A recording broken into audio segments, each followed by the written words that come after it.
Hey guys, welcome back to our YouTube channel. आज हम जो है आप सभी का एचटेट जो है उसका लेवल 2 यानी कि टीजीटी के लिए जो भी आपका होता है एचटेट, उसको आज हम देखेंगे। उसके पीवाईक्यूज़ करेंगे। आपको पता है पीवाईक्यू करना बहुत इंपॉर्टेंट है, इसीलिए आप सभी इस वीडियो पे आए हैं, इस क्लास पे आए हैं, क्योंकि रिपीटेड क्वेश्चंस भी आते हैं और बहुत सारे कंसेप्ट करेंगे। हम पीवाईक्यू में केवल पीवाईक्यू नहीं करेंगे, जैसे कि आपको दिखाई दे रहा है कि नॉर्मली हमने पीवाईक्यू में आंसर टिक किया और आगे बढ़ गए। ऐसे पीवाईक्यू को हम मॉक टेस्ट कहते हैं। तो मॉक टेस्ट आपको तब करना चाहिए जब आपको खुद को टेस्ट करना है। आप यहाँ पे टेस्ट भी कर सकते हो खुद को, साथ ही साथ आपको यहाँ पर डीप एक्सप्लेनेशन भी मिलेगी। तो फटाफट से इस वीडियो को लाइक कर दीजिए, चैनल को सब्सक्राइब कर दीजिए, ताकि आप सभी की जो एचटेट की तैयारी है या सीटेट की तैयारी है वो बहुत अच्छी तरीके से हो सके। तो सबसे पहले हमारा फर्स्ट क्वेश्चन यहाँ पर आपको पता है जो नंबरिंग रहती है एचटेट में, वो आपकी जो सब्जेक्ट के क्वेश्चंस होते हैं वो आपके 90 से लेकर आपके 150 तक आते हैं। 90 नहीं बोलेंगे, 91 से लेकर आपके 150 तक आपके क्वेश्चंस रहते हैं। यानी कि टोटल क्वेश्चन आपके 60 रहते हैं, जिसमें से आपका हम पैटर्न भी समझेंगे कि किस पैटर्न के आधार पर आपके जो प्रश्न है वो पूछे जाते हैं। तो सबसे पहला आपका क्वेश्चन 91, इसको नंबरिंग में 1 भी कर सकते हो आप। तो 91 से क्वेश्चन स्टार्ट होते हैं। सबसे फर्स्ट क्वेश्चन है वर्तनी की दृष्टि से शुद्ध जो शब्द है वो हमें देखना है, शुद्ध कौन सा है। देखते हैं यहाँ पे सौहार्द जो बिल्कुल शुद्ध शब्द रहेगा, इसको हमने यहाँ पे इस टाइप के क्वेश्चन भी क्यों देखते हैं, क्योंकि जो ये ऑप्शन में दे रखा है कई बार यही जो शब्द होते हैं इनमें हम गड़बड़ी करते हैं, तो इन्हीं को रिपीट भी कर सकते हैं। तो इसलिए विभीषिका जो लिखा हुआ है उसको ऐसे नहीं लिखते हैं, उसमें भी जो है बड़ी मात्रा आएगी, भी की बड़ी मात्रा आएगी विभीषिका में, ये गलती रही है। जो आपका शुश्रूषा है उसमें आपका ये वाला श आएगा, इस तरीके से रहेगी, और इसकी मात्रा ये ऊ जो है यहाँ पे बड़ा रहेगा। शिष्ट, हम शिष्ट नहीं होगा, ठ नहीं होगा, शिष्ट होगा। तो ये चीज़ बस इतना ही ध्यान रखना है हमें। आगे बढ़ते हैं, अगला क्वेश्चन आप सभी के स्क्रीन पर है, ये रहा। इसे पूछ रखा है निम्नलिखित में से सात्विक अनुभाव नहीं है। तो आपको पता होगा जो सात्विक अनुभाव है उसका अर्थ क्या होता है। सबसे पहले ये समझ लेते हैं, अपने आप उत्पन्न होने वाली जो चेष्टाएँ होती हैं उसको हम सात्विक अनुभाव कहते हैं। अब ये जो सात्विक अनुभाव होते हैं वो 8 प्रकार के होते हैं। कौन कौन से हैं वो याद रखना, यही चीज़ हमें पूछी हुई थी। इनमें से 4 ऑप्शन दे दिए गए हैं, उसमें से एक ऑप्शन आपका इनकरेक्ट है, यानी कि वो आर्द्य जो है आपका वो आता ही नहीं है सात्विक अनुभाव के अंदर। अब देखिए कौन कौन से जो इसके प्रकार हैं, यानी स्वेद है, रोमांच है, वृण्य, कंपन, अश्रु, स्वर भंग, स्तंभ और प्रलय, ये आपके 8 जो है सात्विक अनुभाव के अंदर आते हैं। तो आपको क्वेश्चन को अच्छे तरीके से पढ़ना है, नहीं पूछ रखा है तो नहीं पर हमें आंसर टिक करना होगा। अगला क्वेश्चन हम सभी के सामने ये है, जट्टर और जरट, ये जो शब्द युगम है उसका सही अर्थ हमें भेद करना है। तो हमारा पेट और बूढ़ा इसका सही वो रह जाएगा। अब देखो जैसे कि अम्बु और अम्ब है, एक जैसे दिखने वाले जो शब्द होते हैं, समानार्थक टाइप के जो शब्द होते हैं, उच्चारण में हमें एक जैसे ऐसा अनुभव होता है, पर उनका अर्थ अलग होता है ऐसे शब्द। तो यहाँ पे अम्बु जल होता है और अम्ब जो है माता है। तो ये इसलिए यहाँ पे एक्स्ट्रा ऐड किए गए हैं क्योंकि एस्टेट में इस टाइप के क्वेश्चन रिपीट होते हैं। आकार, और एक तो आकार और एक आकार, तो यहाँ पर अर्थ है आकार का है खाना और आकार का है रूप। ये आपको ध्यान रखना है, जो रूप होता है जैसा दिखाई देता है, साइज होता है, वो आकार के अंदर आ जाता है। अब देखते हैं अगला क्वेश्चन है अनुष्ठान करने वाला। अनुष्ठान करने वाले को हम काव्यांश के तौर पर क्या लिखेंगे। तो अनुष्ठान करने वाला आपका जो है यहाँ पे एक जैसे मिलते हुए शब्द हमें दिखाई देंगे, ताकि हम जो है कंफ्यूज हो सके, तो उन कन्फ्यूज़न को हमें दूर करते हुए बढ़ना पड़ेगा आगे, है ना। अब देखो यहाँ पे जो है हमें और भी शब्द, ऐसा है कि पीवाईक्यू करने का अर्थ ये होता है कि हमें और भी शब्द देखने पड़ेंगे। यानी कि अभी ये पूछा गया है, अब आगे आपसे कभी ये पूछा जा सकता है कि जो अनुसंधान करता हो उसे क्या कहते हैं, वाक्यांश में ये भी पूछा जा सकता है। तो हमें इसके ऑप्शंस को भी देखते हुए देखना है। अब देखो अनुष्ठाता, अनुष्ठाता जो होता है वो क्या होता है, अनुष्ठान करने वाला, अनुष्ठाता, ठीक है। तो यानी कि समझो उसने बेड़ा ठा लिया है ना, हरियाणवी की कर रहे हैं हरियाणा की। तो अनुष्ठाता तो अनुष्ठान करने वाला। अनुसंधायक जो है वो अनुसंधान करता है, ये नाम से हमें स्पष्ट होता है। अगला देखते हैं अनुसंधित्सु, यानी कि अनुसंधान करने वाला, इसका मतलब यही होता है। अब देखते हैं अगला प्रश्न हम सभी के सामने है, लहसा की ओर जो है ये हमारा पाठ है, और ये जो है किसने लिखा है और किस विधा में लिखा हुआ है, किसी भी टाइप से क्वेश्चन पूछा जा सकता है। सबसे इंपॉर्टेंट बात है एनसीईआरटी जो है आप सभी की क्लास 6 से लेकर आप सभी की क्लास 8 तक की जितनी एनसीईआरटी आपको अच्छे तरीके से कर डालनी है, और उस एनसीईआरटी में क्या करना है वो मैं आपको बता देती हूँ। आपको इंडेक्स प्रॉपर तरीके से याद होना चाहिए, डायरेक्टली क्वेश्चन वहाँ से पुट आउट होते आपके। तो देखते हैं लहजा की ओर जो है राहुल सांकृत्यान का ये एक विधा है। कौन सी विधा है? राहुल सांकृत्यान ने लिखा है लहजा की ओर। लहजा की ओर जो विधा है वो है यात्रावृत। यात्रावृत यानी कि जो हम यात्रा करते वक्त उसके बाद हम लिखते हैं, तो यात्रावृत है, राहुल सांकृत्यान ने लिखा है, ये ध्यान रखना लहजा की ओर। आगे चलते हैं। अब एक इंटरेस्टिंग सा क्वेश्चन यहाँ पे पूछा गया है और यहाँ से हमारे कई क्वेश्चन भी बन सकते हैं, तो ऑप्शन में ही आपके क्वेश्चन भी बनाने की ट्रिक रहती है। तो अब देखो यहाँ पे ये जो प्रश्न दे रखा है, पंडित विश्वनाथ प्रसाद मिश्र ने उत्तर मध्यकाल को संज्ञा दी। उत्तर मध्यकाल, आपको पता होगा कि हमारा जो भक्ति काल है और रीति काल है उसे उत्तर मध्यकाल, और यानी कि रीति काल और भक्ति काल ये दोनों के दोनों मध्यकाल में आते हैं। तो उत्तर मध्यकाल और आपका जो है इस आधार पे डिवाइड किए रखे हैं। तो उत्तर मध्य काल जो होता है वो रीति काल है। रीति काल को लेकर कई जो हमारे विद्वान रहे हैं उन्होंने अलग अलग नाम दिए हैं। तो इनडायरेक्टली पूछा गया है कि रीति काल के बारे में पूछा गया, सबसे पहली बात है। ठीक है, अब देखो विश्वनाथ प्रसाद ने पूछा, ये ध्यान रखना है। तो विश्वनाथ प्रसाद ने इसको श्रृंगार काल कहा है, ये ध्यान रखना है। किसने? श्रृंगार काल कहा है, विश्वनाथ प्रसाद ने कहा है। इसको अगर हम ट्रिक से भी याद करेंगे तो बेटर तरीके से हमें ये चीज़ें याद रहेंगी, वो भी देख लेते हैं। देखो विश्व जो है आजकल पूरा का पूरा जो विश्व है, जो वर्ल्ड है, वो कहाँ भाग रहा है? जो श्रृंगार है उसके पीछे भाग रहा है। खुद को अच्छे से सबके सामने प्रस्तुत करने के पीछे भाग रहा है कि मैं ही सबसे अच्छा हूँ, इसके लिए श्रृंगार पर ज़्यादा फोकस किया जा रहा है। इस तरीके से याद कर सकते हैं। अब देखो अलंकृत काल जो है, यानी कि रीति काल जो नाम रखा गया है उत्तर मध्य काल का, तो अलंकृत काल उसको किसने कहा था? मिश्र बंधुओं ने उसको अलंकृत काल कहा था, ये ध्यान रखना है आपको। रीति काल जो ये नाम बिल्कुल सेटिस्फाइड रहा है अभी तक, तो रीति काल किसने दिया है इसको? एक तो रामचंद्र शुक्ल जो है, भाई रामचंद्र शुक्ल सबसे बड़े जो है आलोचक रहे हैं, उन्होंने इसको स्वीकार कर दिया, तो बड़ी बात है। तो आपको ध्यान रखना है रामचंद्र शुक्ल ने आदि काल को वीर गाथा काल कहा है और उत्तर मध्य काल को रीति काल के नाम से बोला है, और जॉर्ज ग्रेसन जो है उन्होंने भी रीति काल के नाम से बोला है। अब कला काल किसने कह दिया इसको? कला काल भी पूछा जाता है, तो रमाशंकर जो है, रमाशंकर ने कला काल कहा है। और इसके साथ साथ रमाशंकर शुक्ल रसाल, इनका पूरा नाम है, रमाशंकर से याद कर सकते हैं हम। भागीरथ जो है, भागीरथ मिश्र जो है, इन्होंने भी कला काल कहा है। कैसे याद रहेगा? थोड़ा सा जो अलग सा नाम रहता है उसको याद करने के लिए हमें थोड़ी सी ट्रिक बनानी पड़ती है। तो कला काल जो है, कला कौन करता रहता है? वो भी अलग अलग कालों में कौन कला करता है? ईश्वर ही कला करते हैं। तो ईश्वर रमाशंकर, यानी कि दोनों के दोनों जो भगवान इसके अंदर आ रहे हैं, दोनों मिलकर क्या कर रहे हैं? कला करते हैं। तो कला काल वो भी अलग अलग समय में करते रहते हैं, काल आ जाता है इसके साथ। तो कला काल जो है रमाशंकर करते हैं। और भागीरथ जो है, भागीरथ आपको पता है शंकर जी के सिर पे भागीरथ ही है ना। भागीरथ ने जो है गंगा जी को निकाला है, तो भागीरथ जो है उसे आप याद कर सकते हो। शंकर जी के सिर पे गंगा है और उसको भागीरथ जो है वो खोज लाए थे। तो इस तरीके से आपको ध्यान रखना है।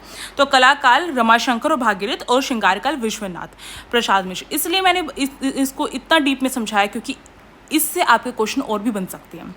आगे बढ़ते हैं। अगला प्रश्न हम सभी के सामने है, निम्नलिखित में से कौन सा कथन असत्य कथन है? तो सबसे पहले आपको ये समझने के लिए आपको वर्ण जो है वो अच्छी तरीके से आना चाहिए। वर्ण, अगर आपको वर्ण विचार अच्छी तरीके से आता है तो आपके एस्टेट के काफ़ी सारे क्वेश्चन ऐसे रहेंगे जो आप चुटकियों में सोल्व कर सकते हैं। तो इसके लिए हम एक अलग से क्लास कभी ले लेंगे। तो अभी तो हम यहाँ पर यही देख लेते हैं। अघोष अल्प प्राण व्यंजन जो है वो आपका क कंठीय जो है वो आता है। देखो क जो है वो कंठ से ही बोला जाता है, अघोष भी है वो और अल्प प्राण भी है। तो ये समझ में आ गया, इसलिए करेक्ट हो गया है हमारा पॉइंट। अब देखो यहाँ पे तो असत्य दिखाना था हमें। ठ जो है आपका मधुरण्य है, अघोष है और महाप्राण है, बिल्कुल ठीक है। प जो है आपका प ओष्ठीय है, प को बोल के देखिए। प जो है आपका ओष्ठीय है, अघोष और अल्प प्राण है। र जो है आपका लुंठित है, बिल्कुल लुंठित है। आपका ये अलग से तोड़ के भी पूछा जा सकता है। र जो है वो क्या है? तो इसमें निम्नलिखित में से आपको लुंठित लिखा हुआ मिल सकता है। फिर लुंठित जो वर्ण है वो आपका कौन सा? तो रा मिल सकता है ऑप्शन में। घोष है और महाप्राण है। घोष, महाप्राण और जो नाम रखे गए हैं इनको भी अच्छे तरीके से याद करना। महाप्राण नहीं है, रे आपका अल्प प्राण है, बस इसी वजह से यहाँ पे मिस्टेक हो गई है और यही आपका करेक्ट हो जाएगा। आगे देखिए, मसी कागज छुए नहीं, कलम गयो नहीं हाथ। ये बहुत ही प्रसिद्ध मुहावरा नहीं कह सकते, बहुत ही प्रसिद्ध जो है यहाँ पे बोला गई पंक्ति है। तो ये पंक्ति किसने बोली है? आपको ध्यान रखना है, कबीर जो है उन्होंने बोली थी, मसी कागज छुए नहीं, कलम गयो नहीं हाथ। तो ये कबीर ने बोल रखी पंक्ति है, बहुत ही प्रसिद्ध पंक्ति है। अब इसको रिलेट करते हुए हमें कुछ और फैक्ट्स जो है वो याद करने पड़ेंगे। जैसे कि कबीर जो है उनको लेकर उनके जो शिष्य रहे हैं, कबीर के जो शिष्य रहे हैं वो कौन रहे हैं? वो धर्मदास रहे हैं। और उन्होंने बीजक जो है, बीजक में इनकी सारी रचनाओं को संकलित किया है। अब बीजक में जो सारी रचनाओं को संकलित किया है, बीजक जो है उसमें आपको बताना है कि किस छंद का प्रयोग किया गया है। एक तो ये बताना है आपको कमेंट बॉक्स में। साकी, शब्द और रमेनी, इन तीनों में जो है कबीर की रचनाएं शामिल है। किसने किया? धर्मदास ने किया, ये ध्यान रखना है आपको। कबीर का जन्म जो है इतने से लेकर इतने तक होता है, ये भी ध्यान रखना है। 1398 से जन्म हुआ था उनका और 1518 में इनकी मृत्यु हो गई थी।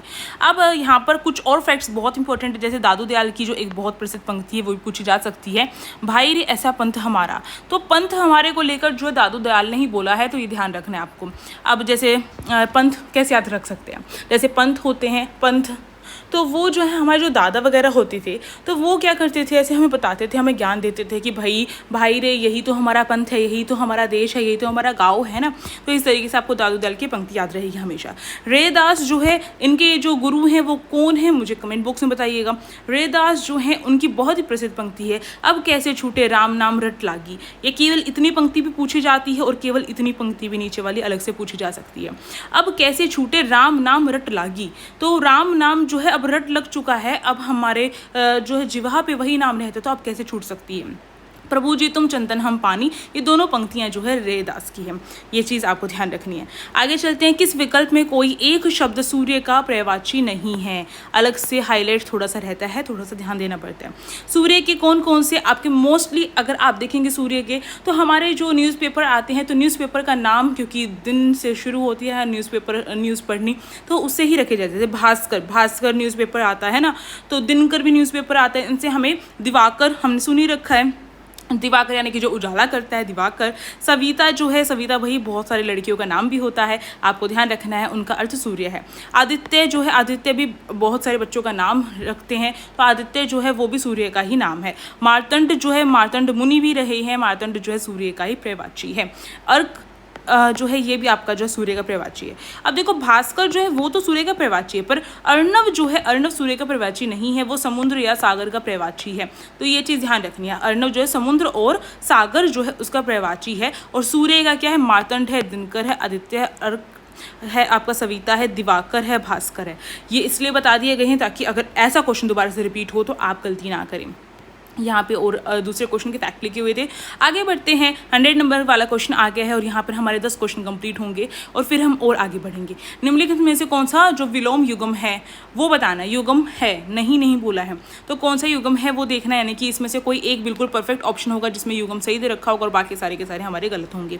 असीम और ससीम जो है वो बिल्कुल ठीक है। अगर हम ग्रह अनुग्रह देखते हैं तो ग्रह जो प्लैनेट है, अनुग्रह जो है उसका मतलब होता है विग्रह करना, तो ये आपका गलत हो जाएगा। अज्ञ और अनभिज्ञ, अज्ञ मतलब विज्ञ, ठीक है, तो ये भी आपका नहीं। सचेत, चेतन, अज्ञ का जो आपका यहाँ पे बता रखा है, अनुग्रह का अपोजिट जो है विग्रह होना चाहिए, और अज्ञ का अपोजिट जो है आपका विज्ञ होना चाहिए, और सचेत का अपोजिट जो है आपका अचेत होना चाहिए। ये आपको ध्यान रखना है, यहाँ पे इनके ऑप्शन जो है यहाँ पे मिलान किए गए हैं वो बिल्कुल गलत कर रखे हैं। अब देखते हैं, आगे बढ़ते हैं, किस विकल्प में क्रिया से बनी भाववाचक संज्ञा। क्रिया से बनी, क्रिया आपको पता है उसकी जो धातु है, जैसे कि पढ़ हो गया, चढ़ हो गया, ये सारे के सारे इसकी धातु है, इनसे ही क्रिया जो है बनती है, जैसे पढ़ना, पढ़ते, ठीक है, पढ़वाते, ये सारे क्रिया। तो आपको इसी को ध्यान रखना है, इनकी धातु कहाँ पर मिल रही है हमें। जैसे कि चढ़ में इसकी धातु है, तो चढ़ प्लस आपका चढ़ जो है उसमें आई लगा दिया, चढ़ाई, ठीक है, तो ये भाववाचक बन जाएगी आपकी। इस तरीके से हमें थोड़ा सा लॉजिक भी लगाना पड़ता है कई बार। आगे बढ़ते हैं, प्रेम आख्यान काव्य के संबंध में असंगत कथन कौन सा है। प्रेम आख्यान काव्य के संबंध में जो असंगत है आपका वो ये रहेगा, क्योंकि इसमें शांत रस बोला है, पर शांत रस ना होकर इसमें श्रृंगार रस होता है। अब हमें असंगत तो हम नहीं रटेंगे, तो हमें संगत वाले सारे रट डालने हैं। यानी कि प्रेम आख्यान काव्य जो है उसमें आपका जो प्रबंधात्मक शैली में लिखा गया, सबसे इंपॉर्टेंट चीज़ आपको ध्यान रखनी है, प्रबंधात्मक शैली में लिखा गया, ठीक है। दूसरी बात, इसमें श्रृंगार रस प्रधान रहा है। तीसरी बात, इसमें जो कथानक है उसमें रूढ़ियों का प्रयोग किया गया है, ठीक है, पुरानी चली हुई आ रही रूढ़ियों का प्रयोग किया गया है। प्रेमाख्यान काव्य के पात्र जो हैं मुख्यतः मानवीय भी रहे हैं और मानवेतर भी रहे हैं, दोनों ही श्रेणी के रहे हैं। और इसमें आपको और भी चीज़ें थोड़ी याद रखने से, जो आपका दोहा चौपाई छंद है उसका प्रयोग हुआ है इसके अंदर आपका प्रेमाख्यान में। आपके जो गुरु की प्रतिष्ठा है वो भी इसके अंदर दिखाई देती है इनके काव्यों में।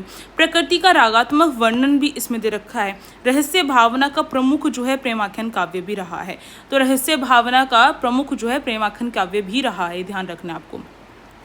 आप इसके साथ कुछ आपको ध्यान रखने वाली कुछ और चीज़ें, जैसे कि हंसावली जो है असाहित्य ने लिखी है। किसने लिखी है? हंसावली असाहित्य ने लिखी है। जो चंद्रयान है वो आपका मुल्ला दाऊद ने लिखी है, चंद्रयान। ठीक है, आपका देखो यहाँ पे मृगावती जो है वो कुतुबन ने लिखी है। अब देखो मृग कहाँ मिलते हैं, सीता जी को मृग कहाँ मिला था? वन में मिला था, तो वन आपको ध्यान रखना है। उसी को रूपांतरण करके वन जो है हो गया है, इस तरीके से आप याद कर सकते हो। तो आपका जो है कुतुबन में जो है मृग मिलते हैं। पद्मावत जो है आपको नॉर्मली पता है जयसी ने लिखी है। मधुमालती, मंजन, मधुमालती यानी कि मधुमालती से आप मंजन कैसे याद रखेंगे कि मधुमालती क्या करती है? मानसी रहती है, मंजन करती रहती है, इस तरीके से याद कर सकते हैं। ये हो गया।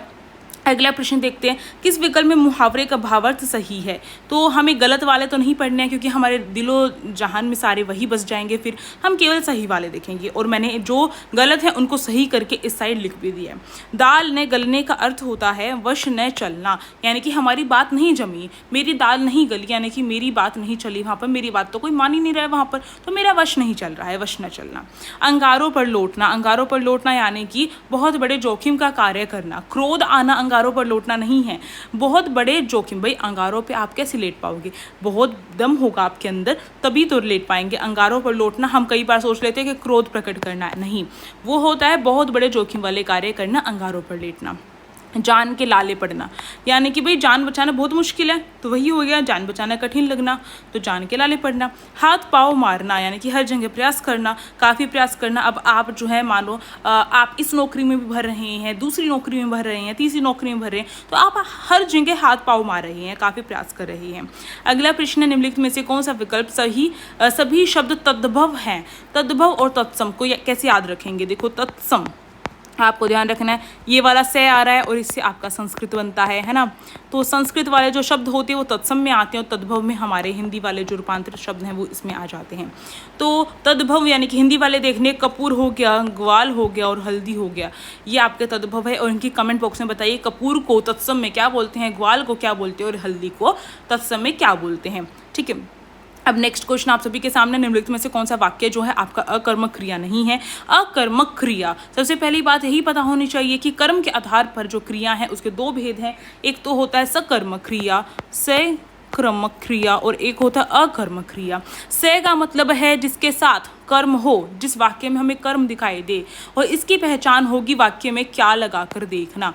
क्या लगाकर देखना, अगर क्या का आंसर आ जाता है तो आपका सकर्मक क्रिया है। पर कई बार हम क्या का आंसर ना पाकर हम कौन का आंसर पाते हैं, किस का आंसर पाते हैं।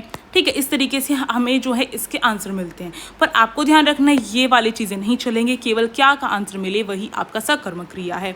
और अकर्मक का मतलब है कि जहाँ पर कर्म आपका नहीं होगा वाक्य में, यानी कि अब वहाँ पर आप जो है कैसे पहचानेंगे, यानी कि क्या लगने के बाद भी अगर उत्तर नहीं मिलता है वो आपका वाक्य जो होता है अकर्मक क्रिया होता है। तो जैसे कि देखते हैं कि धावक सड़क पर दौड़ रहे थे, क्या दौड़ रहे थे? अब आप कहेंगे धावक दौड़ रहे थे, पर ये क्या का आंसर नहीं मिला, ये कौन का आंसर मिला है, कौन दौड़ रहे थे? तो धावक दौड़ रहे थे, ये ध्यान रखना आपको। क्या का लगाने के बाद भी अगर आप निकाल रहे हो तो एक बार देख लेना कभी कौन का आंसर तो नहीं निकल रहा है, तो ये गलती कर डालते हम। महेश अध्यापक बन गया, क्या बन गया? नहीं, कौन बन गया, यानी कि कर्ता के बारे में पता चल रहा है, कौन बन गया है ना, क्या बन गया। तो ये जो क्या का आंसर जो है यहाँ पर अगर आप इनडायरेक्टली वे में निकालेंगे तो निकलेगा, वैसे नहीं निकलेगा। तुलसीदास जी ने रामायण लिखी, तो क्या लिखी?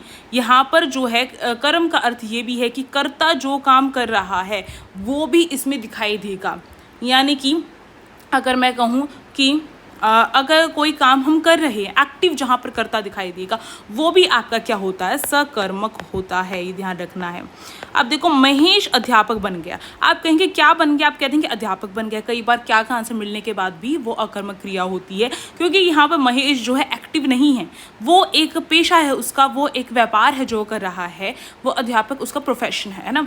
पर यहाँ पर तुलसीदास जी लिख रहे हैं, वो कर्म कर रहे हैं, वो कार्य कर रहे हैं, तो क्या कर रहे हैं, वो रामायण लिख रहे हैं, तो रामायण इसका आंसर निकल के आ रहा है। तो इसीलिए ये हो जाएगा आपका। ठीक है, वह तालाब में तैर रही है, क्या तैर रही है? अब हमें क्या पता, तालाब में तो कुछ भी चीज़ तैर सकती है, तो क्या तैर रही है, नहीं आंसर मिल रहा है। ठीक है, अब आगे बढ़ते हैं और अगला प्रश्न देख लेते हैं। अगला प्रश्न है कठोपनिषद के जो आपका नचिकेता प्रसंग पर आधारित प्रबंध काव्य है। तो ये ध्यान रखना है, ये आपका आत्मजयी है। आत्मजयी जो है वो प्रबंध काव्य जो है कठोपनिषद के नचिकेता प्रसंग पर लिखा गया है। ठीक है, अब आगे बढ़ते हैं। किस विकल्प में लोकोक्ति का भावार्थ सही नहीं है? ठीक है, सही नहीं है ये देखना हमें। तो सही वाले देख लेते हैं, नहीं को हमें रटने की क्या ज़रूरत है, क्योंकि अभी हमें प्रश्न हल नहीं करना, अभी हमें चीज़ें याद करनी है। 3 में न 13 में, तो 3 में न 13 में इसका अर्थ क्या होता है? जो किसी गिनती में ना हो, ना तो वो 3 में आ रहा है ना वो 13 में आ रहा है, ना यानी कि ये नगण्य होना, यानी कि गिनने लायक ना होना, इसका मतलब ये हुआ। लाठी टूटे ना सांप मरे, बिना किसी की हानि हुए स्वार्थ सिद्ध हो जाए जब, तो कहते हैं ऐसा काम करो ना लाठी टूटे ना सांप मरे, है ना। तो बिना किसी की हानि हुए, बिना किसी का नुकसान हुए स्वार्थ भी सिद्ध हो जाए, यानी कि पता ही ना चले कि आपने कर क्या डाला और आपका स्वार्थ भी पूर्ण हो गया, तो लाठी टूटे ना सांप मरे। नेकी कर और दरिया में डाल, यानी कि भाई नेकी कर, भलाई का काम कर और दरिया में डाल। उपकार करते समय बदले की भावना नहीं, यानी कि नेकी कर और दरिया में डाल। इसका मतलब क्या है कि अगर आपने नेकी करी है, भलाई का काम किया है, तो जताना नहीं है बार बार कि मैंने ये किया है। अब मानो मैंने आपको एस्टेट का ये पढ़ाया और आप मेरे पर्सनल स्टूडेंट होते और मैं आपको पढ़ाती, तो मैं बार बार आपको बोलती भाई मैंने पढ़ाया इसलिए हो गया, मैंने पढ़ाया इसलिए हो गया, तो ये हो गया एहसान जताना हो गया। तो ऐसा नहीं करना, इस तरीके से हम समझ सकते हैं। नेकी कर और दरिया में डाल। उपकार करते समय बदले की भावना नहीं होनी चाहिए, फिर किसी भी टाइप की भावना नहीं होनी चाहिए। आ बैल मुझे मार, यानी कि जानबूझकर विपत्ति को अपने ऊपर लेना, तो यही आ बैल मुझे मार सबसे सिंपल ये वाला रहा है आपका।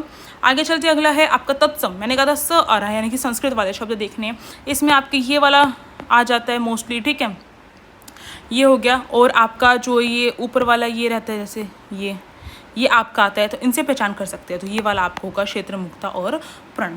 ठीक है, आगे बढ़ते हैं। अगला है आप सभी का सम्मिलित करना है। चारण काल या आदि काल को लेकर जो है अलग अलग नाम दिए गए हैं और उसमें पूछा गया है, बहुत इंपॉर्टेंट है, कई बार जो है एग्जाम में रिपीट भी होता है। तो चारण काल किसने कहा है? ग्रियर्सन जो है उन्होंने चारण काल बोला है, किसको? आदि काल को बोला है। ठीक है, अब देखो आदिकाल जो नाम उचित, आज तक हजारी प्रसाद द्विवेदी ने बोला है कि सबसे उचित नाम मुझे जो है आदिकाल लगा है, अगर अभी तक तो यही लगा है, पर इसके बाद अगर कोई दूसरा नाम भी इसके लिए उचित लगे तो हम उसको मतलब कि छूट देते हैं हजारी प्रसाद द्विवेदी की, आप उसको बदल सकते हैं और उस नाम को रख सकते हैं। हजारी जो प्रसाद द्विवेदी है वो उसको थोपते नहीं है। तो इस तरीके से आप याद रख सकते हैं कि हजारी प्रसाद द्विवेदी ने कितना अच्छा सोचा, कितना अच्छा किया, तभी तो आदिकाल आज तक उसका नाम एज इट इज़ रहा है। तो आदिकाल जो है हजारी प्रसाद द्विवेदी ने जो है रखा है, और देखो कितने हजार सालों से चलता हुआ आ रहा है आदिकाल, और उसको बदला भी नहीं गया है। तो इस तरीके से याद कर सकते हैं। चारण काल जो है ग्रियर्सन ने कहा है। अब वीर काल जो है, देखो भाई रामचंद्र शुक्ल का हमें सबको पता है वीर गाथा काल का है, क्योंकि उन्होंने कहा कि वीर रस प्रधान है इसमें, इसलिए इसको वीर गाथा काल कह देते हैं, कि वीरों का गाथा गान किया गया है, वीरों के बारे में गाया गया है। तो ये रामचंद्र शुक्ल ऐसा बोल देते हैं। अब विश्वनाथ प्रसाद मिश्र जो है, जिन्होंने श्रृंगार काल कहा था, किसको कहा था? श्रृंगार काल। इन्होंने कहा था श्रृंगार काल, आप सभी की जो रीति काल है उसको बोला था। तो अब देखो यहाँ पे रामचंद्र शुक्ल जो है उन्हीं की कॉपी करते हैं विश्वनाथ, और वो बोलते हैं वीर काल कर दो। तो इसको कॉपी ही माना गया, इस नाम को ऐसा नहीं माना गया कि कुछ ऑथेंटिक है, नहीं, वीर काल जो है नॉर्मली इन्होंने बस नाम देने के लिए कर दिया है। तो इस तरीके से मिलान करके आपका ये ऑप्शन करेक्ट हो जाएगा। आगे बढ़ते हैं, अगला क्वेश्चन देखते हैं। अगला क्वेश्चन आप सभी की स्क्रीन पर है। इसमें अशुद्ध वाक्य छांटना है, तो अशुद्ध वाक्य जो है वो तो आपको पूरी व्याकरण आएगी तभी आप छांट सकते हैं। तो ये आपका रहा। अगला प्रश्न देखते हैं। अगला प्रश्न बहुत इंपॉर्टेंट है। निम्नलिखित में से तुलसीदास द्वारा रचित ग्रंथ नहीं है। तो तुलसीदास के सारे ग्रंथ हमें पता होने चाहिए, तभी तो हम जो रचित नहीं है तभी याद कर सकते हैं। सबसे पहली बात, उनके शिक्षा गुरु कौन है? शिक्षा गुरु की बात आए तो शेष जो आपका शेष स्नातन आपको ध्यान रखना है, शिक्षा गुरु रही है तुलसीदास की। और दीक्षा गुरु यानी कि जिन्होंने उनको दीक्षा दी है, तो दीक्षा देने वाले नरयानंद जो है नरयानंद जो है वो रहे हैं। अब कैसे याद करेंगे? जैसे कि हम कहते हैं, जैसे बौद्ध धर्म में क्या होता था कि हमें निवारण प्राप्त हो जाता है जब हम सारे हम अच्छे तरीके से शिक्षा वगैरह प्राप्त करके दीक्षा वगैरह प्राप्त कर लेते हैं। तो दीक्षा से निर्वाहन, इस तरीके से आप ये नर है, इस तरीके से याद कर सकते हैं। अब देखो वो तो रटना भी पड़ेगा बहुत सारी चीज़ों को, जैसे तुलसीदास का शिक्षा गुरु है वो शेष सनातन है, ये भी आपको रटना ही पड़ेगा। अब आगे बढ़ते हैं। रामलला नहचू, ये जो है तुलसीदास ने लिखा है। जनक जानकी मंगल लिखा है इन्होंने, पार्वती मंगल लिखा है, तो जानकी मंगल हो गया, पार्वती मंगल हो गया, बहुत आसान है, याद रहता है। रामलला नहचू यानी कि राम लला के बिल्कुल बचपन से लेकर भी चीज़ों के बारे में तुलसीदास ने इसमें बताया है। रामचरितमानस किसका? तुलसीदास का, सबको पता है। अब देखो बहुत बारी गलती क्या रहती है कि कृष्ण गीतावली जो दे दिया जाता है तो हम सोचते हैं कृष्ण गीतावली सूरदास ने लिखा होगा, नहीं, वो भी तुलसीदास ने लिखा है। ध्यान रखना, गीतावली भी तुलसीदास ने लिखी है और कृष्ण गीतावली भी तुलसीदास ने ही लिखा है। विनय पत्रिका जो है वो भी तुलसीदास की, कवितावली भी तुलसीदास की है, वैराग्य संदीपनी जो है वो भी तुलसीदास की है, राम आज्ञा प्रश्न जो है वो भी तुलसीदास का है। ठीक है, ये सारे आपको ध्यान रखने हैं। वैराग्य संदीपनी हो गया, राम आज्ञा प्रश्न हो गया, कवितावली हो गया, विनय पत्रिका हो गया। कुछ ऐसे नाम हैं जो बिल्कुल डिफरेंट लगते हैं हमें और उसमें हम थोड़े कन्फ्यूज़ हो जाते हैं। तो आपको पता चलेगा दीक्षा गुरु कौन है इनके और शिक्षा गुरु कौन है और कौन कौन सी रचनाएं लिखी हैं। आगे बढ़ते हैं। समुच्चय बोधक अव्यय नहीं है। अव्यय का अर्थ क्या होता है? जो आपके ऐसे शब्द जो प्रयोग होते हैं जिसमें लिंग वचन कारक आदि के आधार पर कोई भी अंतर नहीं पड़ता है, वो अव्यय शब्द होते हैं। तो समुच्चय बोधक अव्यय नहीं है, ये पूछा है, तो वो आपका पुरुषार्थ के बिना जीवन नहीं, ये आपका समुच्चय बोधक अव्यय नहीं है वाक्य में, तो ये ध्यान रखना है। अब आगे बढ़ते हैं। अगला प्रश्न आप सभी के सामने है। नाथ पंथ या नाथ संप्रदाय के सिद्ध मत, सिद्ध मार्ग, योग संप्रदाय, अवधूत मत एवं अवधूत संप्रदाय नाम भी प्रसिद्ध हैं। ये ऐसा किसने बोला है? तो हजारी प्रसाद द्विवेदी ने बोला है नाथ पंथ को लेकर। आगे देखते हैं। अर्थभेद की दृष्टि से समश्रुत भिन्नार्थक शब्द युगम का कौन सा विकल्प सही है? तो नीरज जो है उसका अर्थ होता है कमल और नीरद का अर्थ होता है बादल। ये चीज़ आपको ध्यान रखनी है और ये बिल्कुल ठीक है। एक जैसे नाम सुनाई दे रहे हैं हमें और एक जैसे सुनाई देने के बाद इनका अर्थ भी बिल्कुल सही निकल के आ रहा है ना। आगे बढ़ते हैं, अगला प्रश्न देखते हैं। अगला प्रश्न यहाँ पर ये रहा। मैंने कहा था कि ये वर्ण विचार से आपके बहुत सारे प्रश्न यहाँ पे निकल के आते हैं, तो वही हमें देखने के लिए मिल रहा है। तालवे जो है, जो तालु से बोले जाते हैं, तो च ज श, ये सारे आपके तालु से बोले जाते हैं। बोल कर भी देख सकते हैं। इसको मैं अलग से आपको पढ़ाऊंगी, अगर आप सभी बोलेंगे तो बहुत अच्छे तरीके से आपको याद कराऊंगी। आगे बढ़ते हैं। विप्लव गायन कविता का मूल भाव क्या है? जड़ता के विरुद्ध विकास एवं गतिशीलता। जड़ता के विरुद्ध क्या करना है? विकास भी करना है और गतिशीलता भी। यही विप्लव गायन का जो है मूल भाव है कविता का। तो एनसीईआरटी से भी ये चीज़ें पूछी जाती हैं। स्पर्श अल्प प्राण कौन से हैं? एक तो स्पर्श व्यंजन भी देखना है, साथ ही साथ अल्प प्राण भी होना चाहिए, तो ये चीज़ भी देखनी है। तो क ग ट ये सारे आपके इसके अंदर आ जाएंगे और ये तभी समझ में आएगा, मैं बार बार बोल रही हूँ, वर्ण विचार तभी समझ में आएगा जब आप उसे अच्छे तरीके से कर लोगे। अगला प्रश्न है। पहले तुम्हें प्रकृति के अक्षर पढ़ने पड़ेंगे, तभी तुम उसकी कहानी उसके पत्थरों और चट्टानों की किताब से पढ़ सकोगी। ऐसा जो है किस पाठ में ये कथन दे रखा है? आपको ध्यान रखना है, एनसीईआरटी बुक से डायरेक्ट क्वेश्चन जो है ये क्वेश्चन पूछा गया है और ये एनसीईआरटी बुक के क्लास आई थिंक 6th से ले रखा है और इसमें जो है पंडित जवाहरलाल नेहरू ने पत्र विधा में लिखा था और ये अपनी बेटी को पत्र लिखा था इन्होंने। कई बार ये भी पूछा गया है कि ये पत्र किसको लिखा गया था, तो ये अपनी बेटी को लिखा गया था। संसारिक एक पुस्तक जो नाम है पाठ का, उससे लिया गया है। ये विधा पूछी जाए तो पत्र विधा है, ये भी ध्यान रखना है आपको। लेखक जो है जवाहरलाल नेहरू हैं। आगे बढ़ते हैं। चौथा जो सप्तक के कवि हैं वो आपको रट लेने चाहिए क्योंकि नहीं करके पूछा गया था। तो सप्तक के जो कवि हैं वो भी सेपरेट आपको, और भी जितने 4 सप्तक रहे हैं सबके बारे में डिटेल में आपको पढ़ना चाहिए, मतलब कि कम से कम राइटर्स के बारे में तो पता रहना चाहिए, कवि के बारे में। अवधेश कुमार, राजकुमार कुंभज, स्वदेश भारती, नंद किशोर आचार्य, सुमन राजे, श्री राम वर्मा, राजेंद्र किशोर, ये आपके सारे के सारे सप्तक के कवि हैं, तो इसको याद कर सकते हो। अवधेश कुमार, इसमें भी कुमार आ रहा है, राजकुमार इसमें भी कुमार आ रहा है, राजकुमार कुंभज पूरा नाम है इनका। अब जो अवधेश कुमार और राजकुमार 2 व्यक्ति हैं, वो कहाँ रहते हैं? वो स्वदेश अपने भारत में रहते हैं। इस तरीके से याद कर सकते हो, भारती से भारत, स्वदेश भारती, स्वदेश भारत में रहते हैं। ठीक है। नंद किशोर आचार्य हैं, नंद किशोर आचार्य हमारे जो स्वदेश भारत है उसमें कौन कौन है? नंद किशोर हैं। ठीक है। नंद किशोर को हम कन्हैया जो है कृष्ण भगवान उससे रिलेट कर सकते हैं। नंद के किशोर यहीं पे जन्मे हैं, भारत में जन्मे हैं ना। सुमन राजे और श्री राम वर्मा, राम भी जो है हमारे यहीं पर जो है जन्मे हैं। ठीक है। राजेंद्र जो हमारे प्रधानमंत्री रहे हैं भारत के। इस तरीके से आपको याद करना ही पड़ेगा, थोड़ा रटना ही पड़ेगा। थोड़ा सा बनाने की ट्रिक मैंने सोची ही थोड़ी हुई है, अब आपकी खुद की भी हो सकती है। अगला प्रश्न देखते हैं और आज का लास्ट प्रश्न यही रखते हैं। देखिए बहुत इंपॉर्टेंट और यहाँ से बार बार रिपीट हुआ है और इसी आपके एस्टेट के इस क्वेश्चन पेपर में कम से कम 2 या 3 क्वेश्चन तो इससे रिपीट हुए हैं। देखिए आचार्य भरत जो है उनका सबसे पहले बात आपको ध्यान रखना है, भरत जो मुनि रहे हैं, भरत रहे हैं, उन्होंने नाट्य शास्त्र जो है रस संबंधी सूत्र उसमें लिखा है। रस जो है उसके बारे में सबसे पहली बात जो है भरत मुनि है उन्होंने की है। तो भरत मुनि का जो नाट्य शास्त्र है जिसमें रस निष्पत्ति संबंधी सूत्र लिखा गया है, यानी कि बताया गया रस निष्पत्ति के बारे में, और उसमें जो है 3 व्यापारों के बारे में बताया गया रस को लेकर, अभिधा, भावक तत्व और बोचक तत्व, इनके बारे में बताया गया। तो इसको लेकर व्याख्या अलग अलग जो विद्वान हैं उन्होंने की है। तो जो अलग अलग विद्वान हैं उनमें से अलग अलग व्याख्या की गई है उस रस सूत्र को लेकर। तो उसमें से भुक्तिवाद जो लिखा गया है, भुक्तिवाद बताया गया है उस रस को, उसको किसने बताया है, तो ये चीज़ आपको ध्यान रखनी, वो भुक्तिवाद जो है भट्टनायक ने बताया है। इसको भी याद करने का क्या फॉर्मूला देखते हैं, ट्रिक बता देती हूँ मैं अभी आपको थोड़ी देर में। तो भट्टनायक जो है नायक हैं भाई, वो नायक, उनको भुक्ति चाहिए, यानी कि भोग विलास इनमें ही लगे रहना है इनको। नायक जो रहते हैं, नायक लोग क्या करते थे पहले, भोग विलास करते थे, ठीक है। तो इसी से याद रख सकते हो, भोगवाद जो है या तो भोगवाद बोला जाता है इसको या फिर भुक्तिवाद बोला जाता है।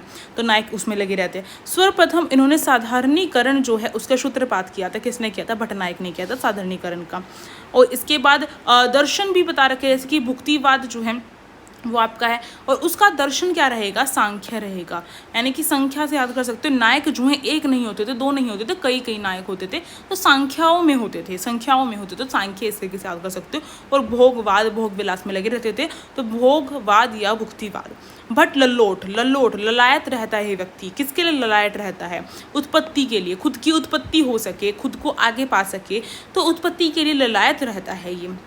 और खुद से यानी कि मीमांसा, मी से हम याद कर सकते हैं, मी मतलब मैं, मी इंग्लिश में हम मी लिखते हैं, तो मी का मतलब मैं होता है, यानी कि आई एम, है ना।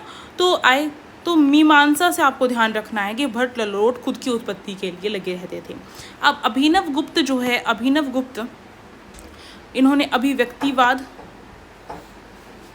और शैव दर्शन के बारे में बात की है, क्योंकि अभिनव गुप्त जो है वो अलग अलग जो मरे हुए लोग होते हैं, इससे हो सकते हैं, उनके ऊपर इन्होंने लिखा है। अभिनव गुप्त ने जैसे कि अभिनव भारती लिखी है जिसमें अभिनव भारती लिखी है जिसमें भरत मुनि को लेकर उनके ऊपर जो है लिखी गई है। और एक और के बारे में लिखा है, वो आप मुझे कमेंट बॉक्स में बता सकते हैं।